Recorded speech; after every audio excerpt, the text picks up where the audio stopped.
Welcome to another episode of the Girlfriend Doctor Show. I'm Dr. Anna Cabeca, your girlfriend doctor, guiding you with wisdom, empathy, and a sprinkle of tough love. Today, we have a guest who blends heart, science, and soul in a way that's rare and powerful. Dr. Margaret Christensen is an OB-GYN turned integrative and functional medicine pioneer who traded pills and procedures for root cause healing, coaching, and transformational retreats. She's been speaking on toxic mold, brain health, hormonal harmony, epigenetics, spiritual healing, and the post COVID pandemic for years. She's a coach who meets you where you are, teaching you how to not just to survive, but to thrive. Dr. Christensen's inspired me in so many ways. I currently work in her clinic at Carpathia Health in Dallas, Texas. She has been on the forefront of functional medicine and really diving into the problems that are difficult to talk about. You know, we're in a censorship world, and yet she does it so bravely. She's able to dig in and really help people heal from the root cause issues. And our conversations today, this is always with her. It's cutting edge and clinically based and founded information. So join me in welcoming Dr. Margaret Christensen to the Girlfriend Doctor Show. Thanks so much, Anna. Wow, that was a lovely introduction, and such a pleasure to work with you. And we try and have a lot of fun. There's so much difficulty going on in the world and chaos, and everything that's really disrupting our hormones at so many different levels. But I think about my teacher and mentor, Dr. Jean Shinoda Bolin, who said, even if you're doing difficult work, you want to do what you love with people you love and have fun while you're doing it. So, Mm. we have fun. And certainly Anna and I have a lot of fun together too. So thanks. Absolutely. No, I love it. And we'll have our walks around White Rock Lake and all this good stuff. And, today we're going to hit some really key, I want to hit some controversial topics, but I also want to talk like this, a mutual passion of ours is about sacred sexuality. So I definitely want to hit on that because I think there's a reawakening of the sacred feminine right now, and to open up the conversation, the heart for this concept of sacred sexuality or sacred bonding and this deepening of intimacy regardless of age, right? And you have your Right. own story in that, but how did you transition from a traditional OB-GYN to practice integrative and functional medicine? Can you walk us through your turning point and what ignited you Well, on this? like many of us who ended up in the whole systems integrative environmental functional medicine realm, I got sick, my family members got sick, and I couldn't get better with how I was trained, and I was condescended to and say, oh honey, just take some antidepressants and go see a physical therapist, take some pain medicines and you'll be better. Well, it turned out this was a long time ago, and it turned out I had toxic mold exposures on top of a lot of other things. And that's really what we learn in our field, is that we have this whole bucket of things that we're trying to deal with. But toxic mold was really part of what kind of took me out. And you have genetics and a lot of environmental factors. So and that took 8 years to figure out, because I was so tired and had severe chronic fatigue, fibromyalgia, all kind of gut issues, blah blah blah. Kids were sick. I had none of the dots were connected, and but that's how I got into functional medicine. Changed diet, started nutrients, really started learning about detoxification pathways, and then really dived deeply into the role of environmental toxins and as hormonal disruptors, and not just hormone disruptors.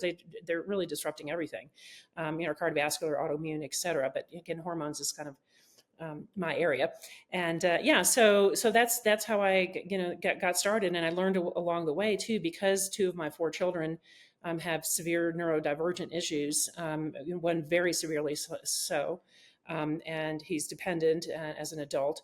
I really also dove into brain dysfunction and neuropsychiatric syndromes, and then all of that is related to stress and stress hormones. And then a lot of people ask me, well, how did you get through everything that you've been through? Because it's been a lot, Yeah.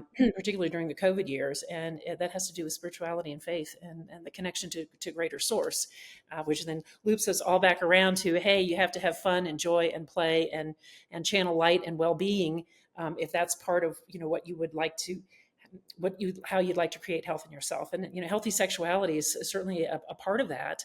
And yeah, so it's all tied together. That's what we know in functional medicine. You can't separate any piece. I remember I was back in college and I was a double major in biology and psychology and a minor in French or something like that. And I was working full time. Like I was still working full time. So 21 credit hours per week. And biology professor said, look, you have to choose, do biology or psychology. It's a lot to do both. And I said, how do you separate the two? Yeah, there you go. Right? How do you separate the Right. two? You Well, can't. and I think, I We've mean, tried in there, medicine, but it doesn't well, work. therein lies the huge issue about how we are trained clinically, but in the nursing profession and in medical schools, is sort of this complete separation of the psychospiritual component from the body. Although, if you look at ancient healing systems and healing systems around the world, whether you're looking at Ayurvedic medicine out of India or traditional Chinese medicine or Native American medicine, or even a lot of the cutting edge things. I have to say that the Germans and the Russians are doing with energy medicine, all of that was cut out of ours, and we were siloed into lots of different professions. And everybody is it's cut it out or drug it out. That's the solution. How we're taught and no talking to each other. So I think yeah. And now this is all awakening, and this has been awakening in the sacred feminine. I do want to do a shout out to Dr. Christiane Northrup. She was probably one of the very first people who, when I was just freshly graduated out of residency, and I got this book, Women's Bodies, Women's Wisdom, Yep. and it was like, oh my God, this is all the stuff they never taught us. Yep. And and then both of you and I know that those clinicians who do really well, it's because it's our intuitive knowing, it's our ability to sit in somebody's energetic field and be able to pick up what's going on besides just the physiologic. Here, this is your CBC and this is your level of whatever. So Yeah, I think that's so important. I have to share with you that Christiane Northrup, she also, like that book, a patient brought me that book in 2000 or 2001, early in practice, and had highlighted certain areas. Like, I know you're busy, but I think it'll be really good for you to read these areas. And so like that was eye-opening, right? That was eye-opening. And it struck a nerve of truth. There's so much that we really have seen over time, and especially in residency, there was an emphasis. Oh, if someone says in my clinical experience, consider that a red flag versus evidence-based published research trials. I'm like, well, wait a second. Then I started thinking about that. I'm like, clinical experience working with thousands of patients versus a pharmaceutical sponsored drug study that's very specific. Which one should I take as truth? Because yeah. And from birth control pills as the OB-GYN and to the procedures we performed, and to really find out that we can heal our body. Those progesterone sticks that we inserted under women's arms. Yeah. Yeah. And as to get back to your point, I mean, it is to understanding too that, all the quote peer reviewed journal studies and stuff, now we're finding out that, 75% of what's published is junk, and it's all pharma sponsored. And so, yeah. And this is one of the things that's being addressed, no matter where you are politically these days. I mean, what Robert Kennedy Jr. is doing to help clean up what's gone on and the level of corruption in quote medical science is huge. And so I think clinical experience is where you and I are. Yeah. So we look at the studies, we look at all that. I can do all that. I did very well in medical school. I did very well in my undergrad. I did very well in residency, and it's because I asked questions. I didn't want to just memorize something that I was told. I wanted to think about, okay, what are the mechanisms here? And that is part of the challenge. And that's what we can do. If you're a good clinical practitioner, you are really sitting in somebody's energetic field and asking the right questions and listening, learning how to listen, and then doing that heart connection piece. So I think that's key.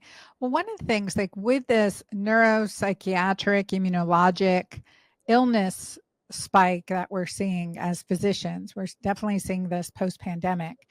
And you've hosted two amazing summits, the Toxic Mold Summit and the Hormone Havoc Post-COVID Summit. What are some of the most urgent lessons you've learned as a result of this and your practice?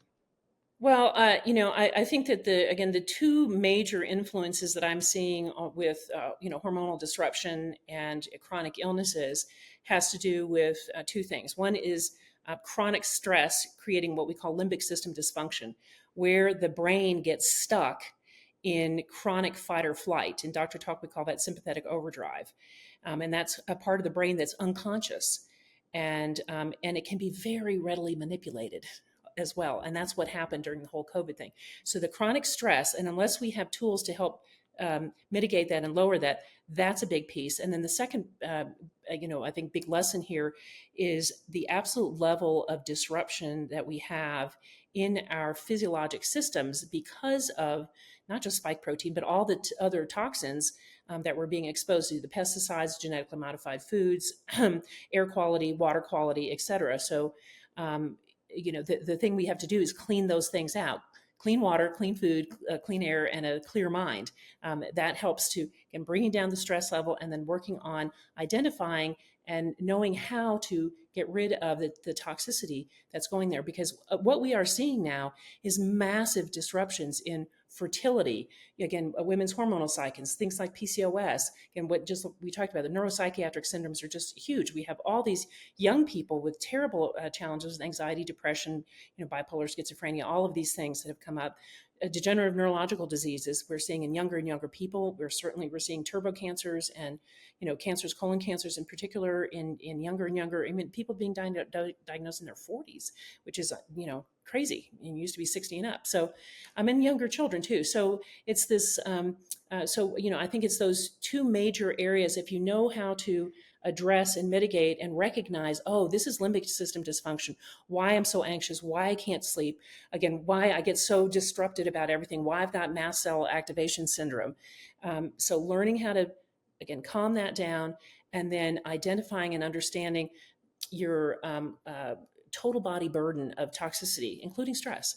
Those are the two things I think that if you learn how to recognize and address those little by little, that's how we create health for the long run. Well, and I think these very rare conditions. I mean, we in medical school we didn't see a lot of this. We're Right. seeing turbo cancers, cervical cancer, breast cancer, very aggressive. We're seeing these things. So and then of course the anxiety, the mood swings, attention deficit. And I mean, I always said when I came back into practice at Cabeca in July of 2023, I was like, oh my God, I got to practice a new kind of medicine because I had been, out of practice for several years. So pre-pandemic medicine is different than post-pandemic medicine. Totally. And I would like you to go into that a little bit, like some of these Yeah. cases that certainly I've seen, the miscarriages, the infertility, the genetic anomalies, and being able to help someone birth a healthy baby. Like that's like Right. my jam. I love that. Yeah. Well, again, unfortunately, the spike protein itself, whether or not you got it from the Injection actually or COVID, infection. yeah, the COVID, but yeah, infection or injection. The unfortunately, the injections, you got much much higher doses of the spike protein. Again, as I mentioned earlier, it was engineered by our government.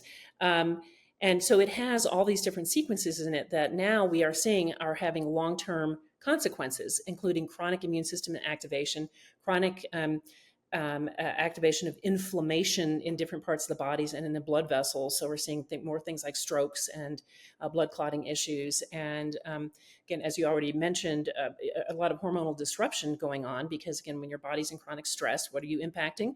Your hypothalamus, that's up in your brain, that's part of your limbic system, and that's what's controlling all your hormones. So again, if that has been chronically activated and inflamed, and unfortunately, chronic infection. So we're seeing disruption in the immune system. This, I talk a lot about mold toxicity because that's how I got into all of this.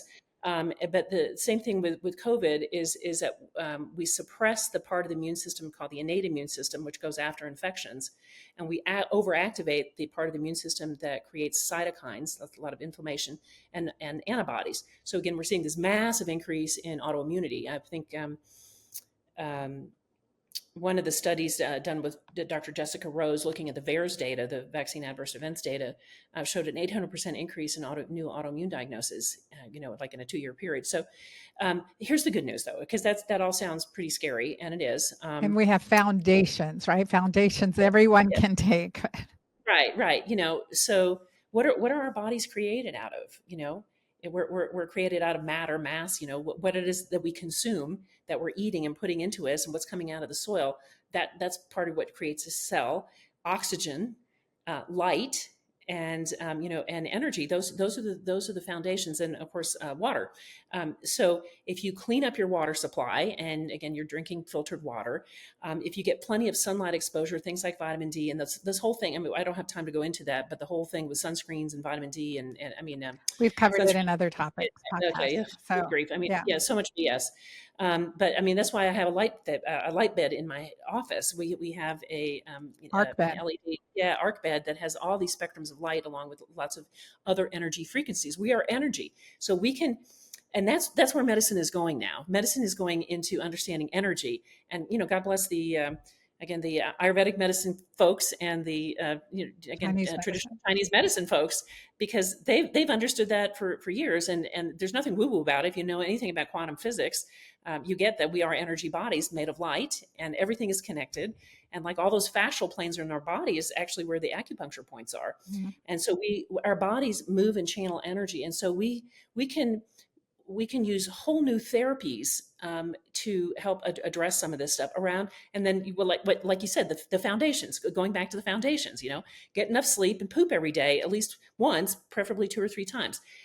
Just start there. And there's all kinds of things that we can do for that. So But that's anyway, true. Like the clean yeah, air filters in our house. Like I've got I've got 3 in my house. So right. air Mhm. filters, clean water filters, Yeah. um, shielding to the best of our ability of our electromagnetic Yeah. fields and Hmm. exposure to radiation exposure, considering what light sources we have.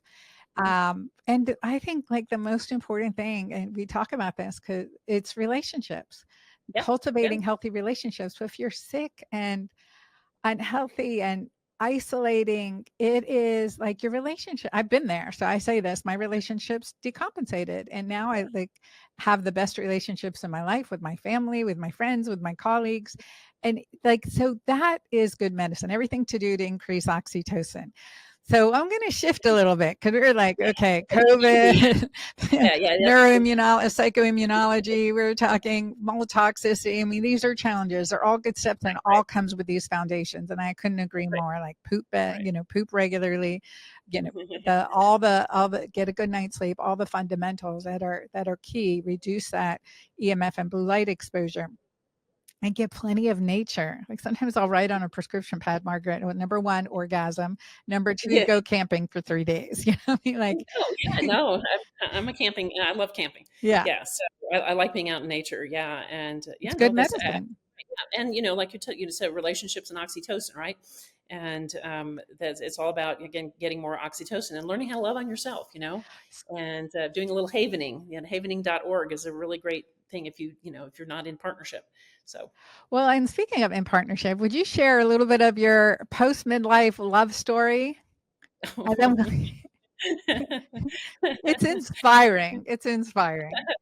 Yeah. Oh, well, well, I was unfortunately, I had my former husband just got very, very ill with, again, Parkinsonian symptoms, and lots of neurodegenerative stuff. And so I went for 9 years without a relationship, because that didn't work. And yeah, and this is all about it's all about how visualizing and creativity, and acting as if you are already there where you want to be.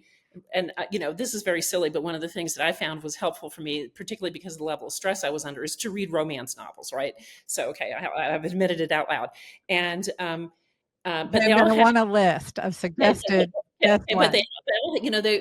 they usually all have happy endings. I don't like anything that has violence in it, and and they're descriptive. And so it's like for 9 years I read one of these things, and then I got online because I was ready to do something, And lo and behold, I had somebody step off the page that was like one of these people, one of the characters in a book. So that's yeah. So that's how it happened, and it's been we've been having way fun ever since. And all I can tell you is you want to stay healthy, because health is where your sex life is too. And so There's no age limit on that, right? no, no, no, no. And God bless my father, who ran around after my mother when he was still 90. Wow. She was 85. So yeah. Yeah. Okay. So you've had some good role models. So yeah, no, I love it. Like it's, I think that too is calling in, right? That energy of magnetism Right. and being Yeah. really clear what you want and what you don't want, but really focusing on what you want and being that person that you want to be. And I think that, for me, that's been, so I just look to Margaret. I'm like, okay, she can do it. I can do it. We're going to do it. And, but digging deep into sacred sexuality, you've had a like landmark lecture on this. I hope you can find it one day, but I would love to touch on some key points. When we say sacred sexuality, what does that mean to you? Well, again, in our culture, we have this schizophrenic dichotomy between, again, a lot for if you grow up in a lot of uh, hyper conservative religious settings, then the whole sexuality piece is considered dirty, is shut down, is negative. There's a lot of negative connotation. You know no sex, no sex, no sex, no sex until you're married. But then you're like, oh, okay, now what do I do? So there's that, and then there's the hypersexuality. There's porn everywhere, and again, so much abuse and human trafficking and all that, and that's where all that pornography comes from. And so that has all this really dark energy. But there is in the middle, there is this beautiful understanding that this is this powerful creative force that flows through us, that creates new life.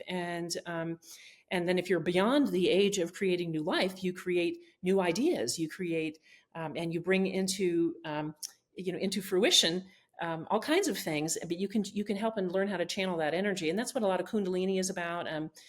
If anybody's ever heard that term, or tantric, tantric yoga, that is all helping to capture the sacredness of sexuality. And for Christians, there's a really good website. It's called The Marriage Bed.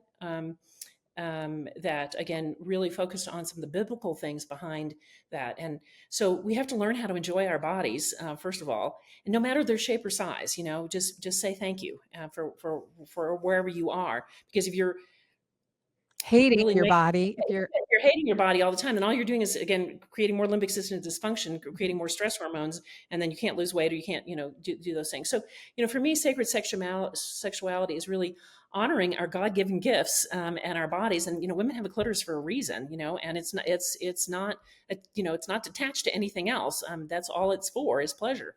And learning how to be comfortable with oneself, and then how to communicate that with partners is all part of it. how do you and I love this conversation, of course, right? And it, like always big on, sexual our sex span needs to equal our health span and our lifespan, Right, and right, yeah. all in balance there. But when it comes to like this, what do you think is different post menopause? Like, we have menopause, we have the experience, perimenopause, menopause, and our body changes, shifts.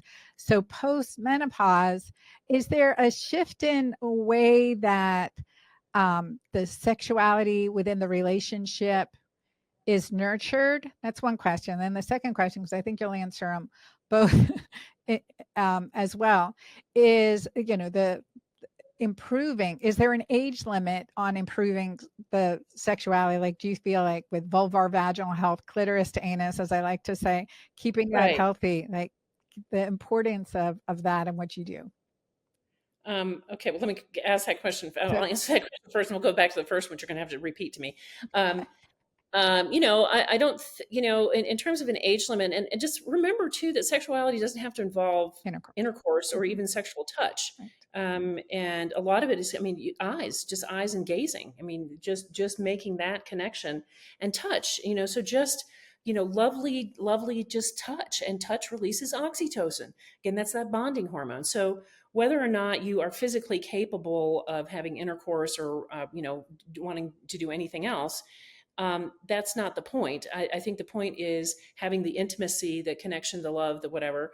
And, so there's that. And what was the first question? Is there something about, Uh, what's different about menopause? Well, I think with, and again, this is all, I cut my teeth with Christian Northrup here, and also Dr. Joan Borisenko, and also, um, the I'm blanking on her name. Hang on, I'll come back to it anyway. But the idea that we're coming into our wisdom years, that part of the grandmother gene here is the fact that why do women live, why do we live beyond our reproductive years anyway from an evolutionary standpoint, and really that has to do with helping to we've now had all this life experience dealing with all kinds of stuff, and all kinds of traumas, most of us, and of some form or another. Um, and so we kind of step into that power if we're awakened to it, and I think that's a big piece of it, and also this not caring thing, where it's like, I don't have to prove myself to anybody anymore, thank you. And I don't have to respond to every little thing that comes at me. And choose, I think boundaries, all of that is helpful, but there's also this power that we can step into. And again, the power of creativity that's beyond creating a physical human being. And I think, again, that's part of what we can tap into is these wisdom years in menopause.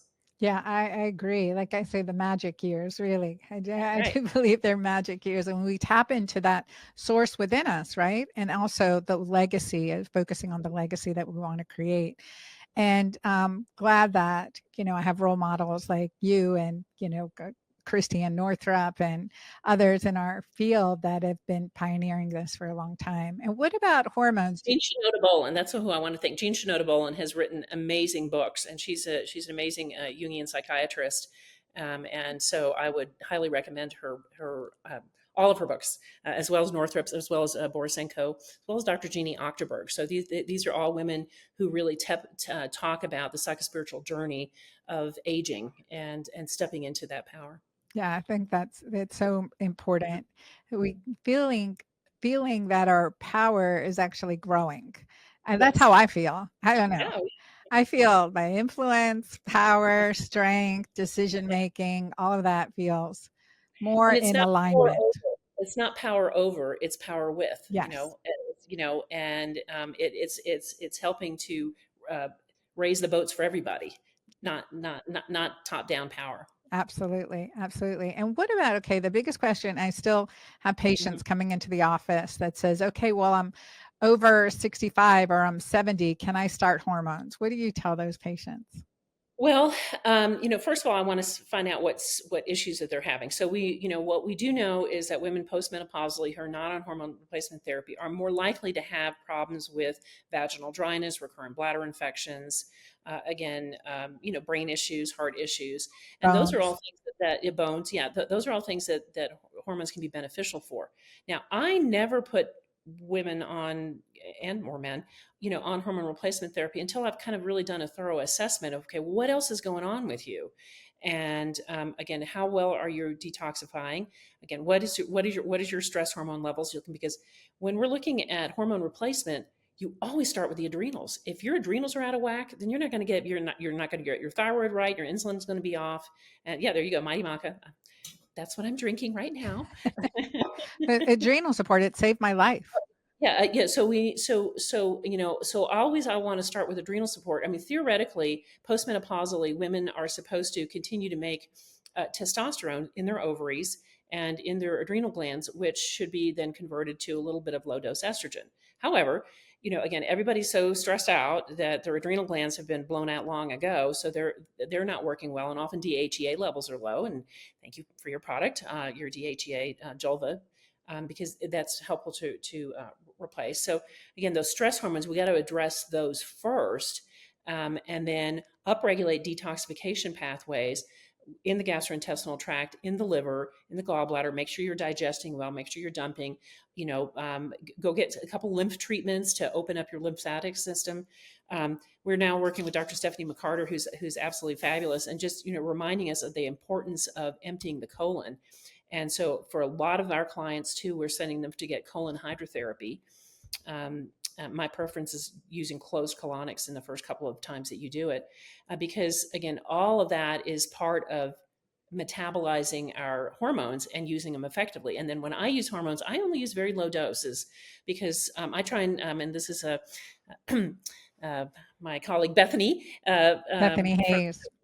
Bethany Hayes from up in Maine is like, okay, well, what, how can we mimic Mother Nature the most? And so that's my background. So I'm using low doses of, again, bioidentical hormones, usually topically, some are only oral progesterone only.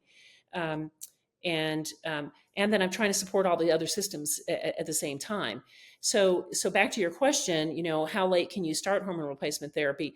I think that's an individual question, but I have started women, who've been 70 on stuff. But again, very low dose, usually treating vaginas and bladders first, and then usually using DHEA and then a little bit progesterone. And then I'll decide, again, what is the goal here? With muscle mass and all that, you want some DHEA, and you may want to use a little testosterone. So that's how I approach it.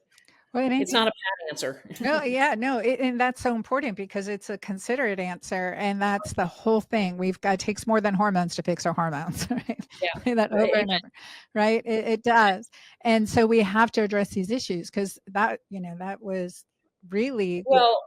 Yeah, I mean, and I see this all the time. I think we've talked about this before, but I see all the pellet disasters.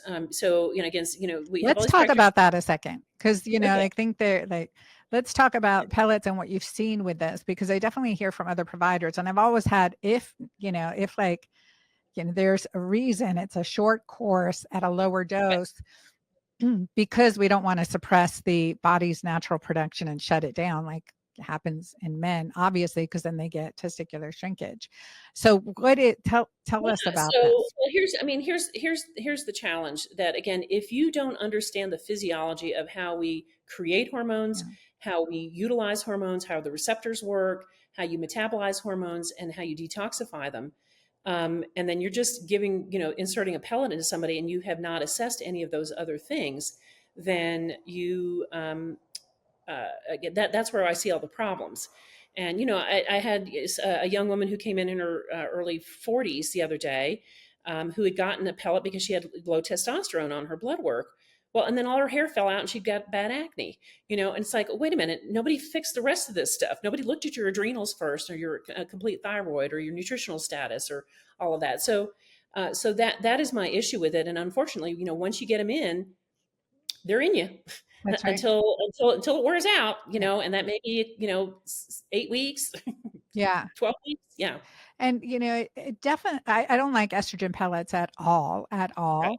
but testosterone for a short course could be beneficial, but you've got to ask, first of all, why is it low?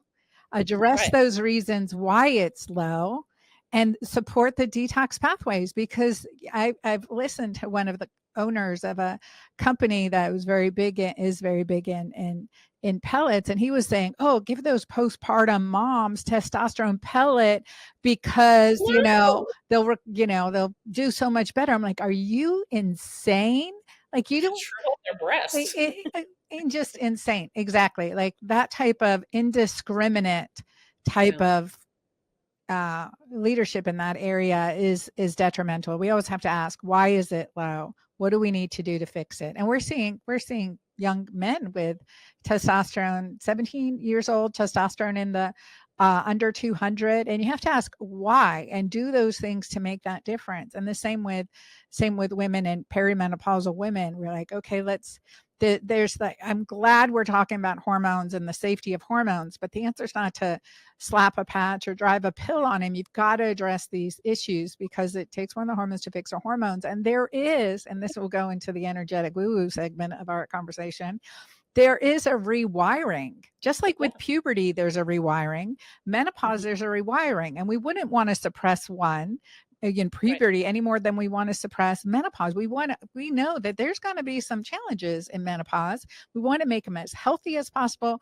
We want to, ease through this period. We don't want to suffer unnecessarily, but there's going to be transition in menopause, and there's a rewiring that happens. So there's a shift that I think there is a shift that isn't discussed enough in to really have people tap into their intuitive power, this higher level of intuition and assimilation of information and growth, I think, in a very positive way. There's the potential for that.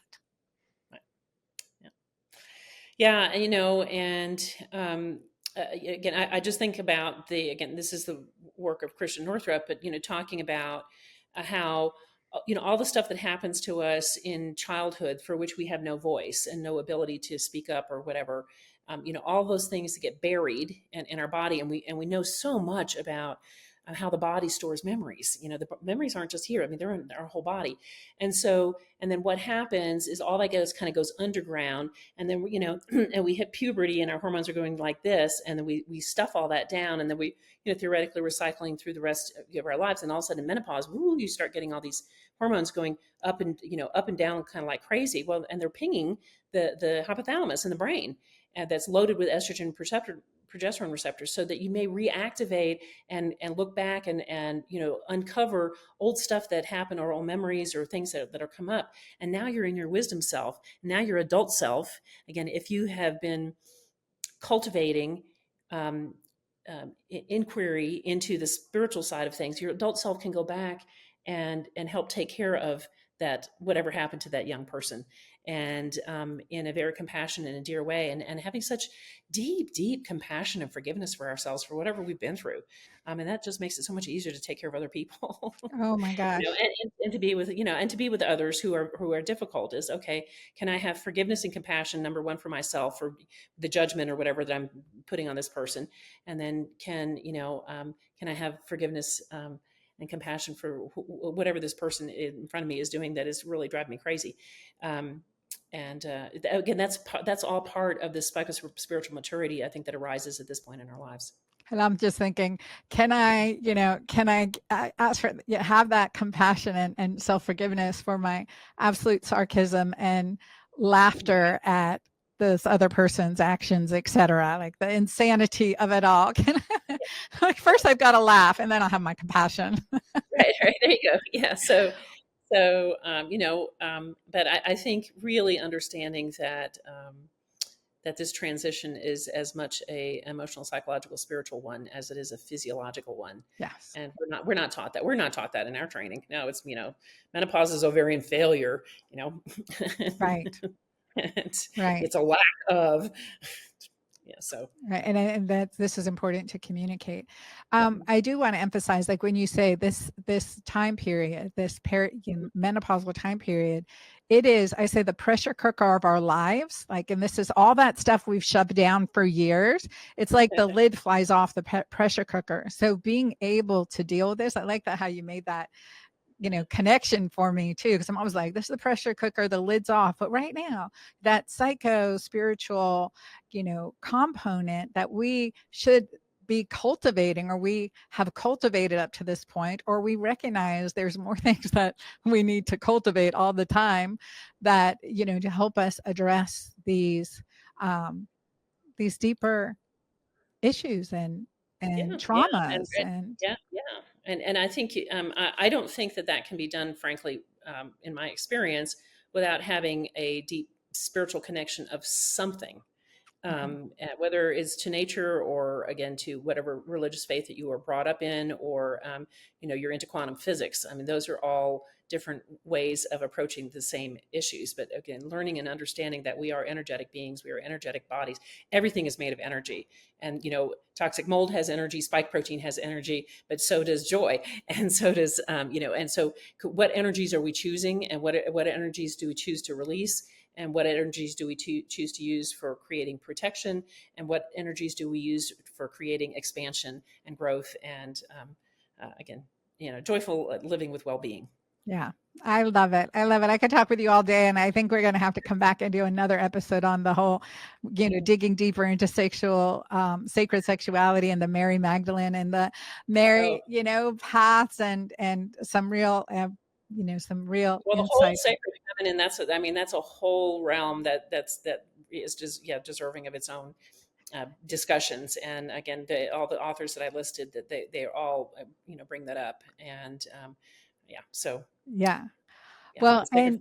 and we have so much more to talk about, but with you've got a summit, I mean, a masterclass coming up on herbals that help with GLPs. And you want to talk about that? Because Yeah, we'll put the yeah, link in the show sure, notes too. sure. Everybody is so into the GLP-1, agonists, those the Ozempic or semaglutide, tirzepatide, all of these things that are being used, and it's being touted of having so many different benefits, and it does help people lose weight, and it does help with diabetes, but it's not addressing any of the underlying causes of why you got those in the first place, and so and unfortunately, there's some very serious side effects in the long run. And so Dr. Gail Clayton and I kind of dug deep into this a little bit, her from her own personal standpoint, trying to figure out what's going on. And then my concern again for just all the side effects that we're seeing because we're not addressing the stress hormones, the biotoxins, all of that. And so what can we do to come up with alternatives? And people who've been on these drugs too for a long period of time and want to get off of them. So how do you maintain that? So we put together a webinar that we're doing on August 28th on Thursday evening, and we'll have it recorded so people can watch it afterwards to help just enlighten us. Okay, what is a GLP-1? What are the agonists that we can find that are found in nature? How do we do this? And how do we work with the whole biotoxin component of weight challenges? So definitely we'll put that link, and it'll be dranna.com/GLP herbal, GLP herbal. So that'll take you to the sign in registration, dranna.com/GLP herbal. And so, I mean, because it is a complex, and I think the cardiometabolic benefits can be good. And I think that we lean into the microdosing and then the tailoring, but you've got to address the underlying.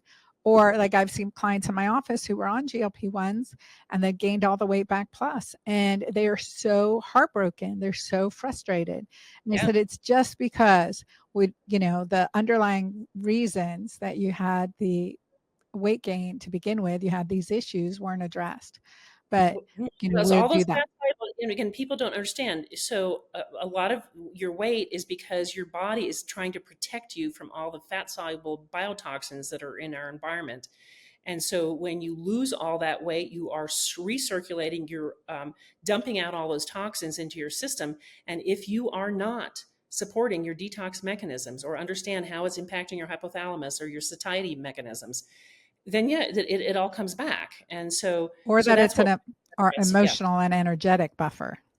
that too, yeah, all of it. So those are the things that Dr. Gale and I are going to address. We'll have question and answer, and yeah, so Yeah, very cool. Well, thank you, great, yeah, Margaret, so much for being here on the Girlfriend Doctor thank you. Show, and we will have more discussions in the future. Sounds great. Thanks, Anna. See you on our walk next week. Okay. Sounds good.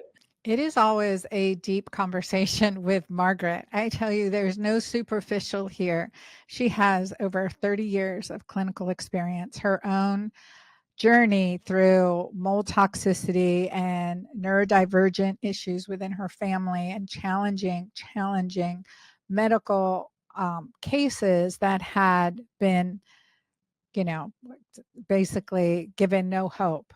And she provides that hope. She's dug deep and in so many areas that is because in her essence, and this is one of the areas I resonate. So I've resonated and been drawn to her, is that she holds space for clarity and compassion so that you feel seen and heard, and holding that healing space for her patients. And and for really in all the conversations, she's that way in office and out of office. So I do hope that you have felt seen, supported, and powerful in your life, and that you take one thing from today's conversation, my friends. Lean into it. Know that you are not alone, and your body, your story, and your spirit, every one of you matters. So thanks for listening. And as always, stay radiant, stay fierce, and stay connected to your girlfriend doctor. Please share and like this episode. The more we can spread information. Again, take what resonates, leave what doesn't. Stay curious and stay an advocate for yourself. And let me know. Let me know what your next right step is. Always appreciate you. Till next time, this is Dr. Anna Cabeca. Thanks for watching another episode of the Girlfriend Doctor podcast. Check out all the links below for more.